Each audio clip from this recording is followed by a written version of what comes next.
kayo doon. Ano si Jan? Titretuin. Oo.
AM ang pinakamaaga nilang biyahe up to 6 PM, so except Sunday, pero everyday meron sila.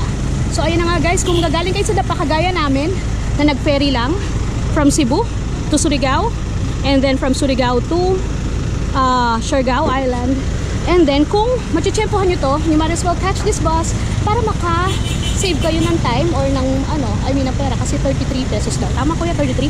Alright, salamat po kuya, thank you sa update.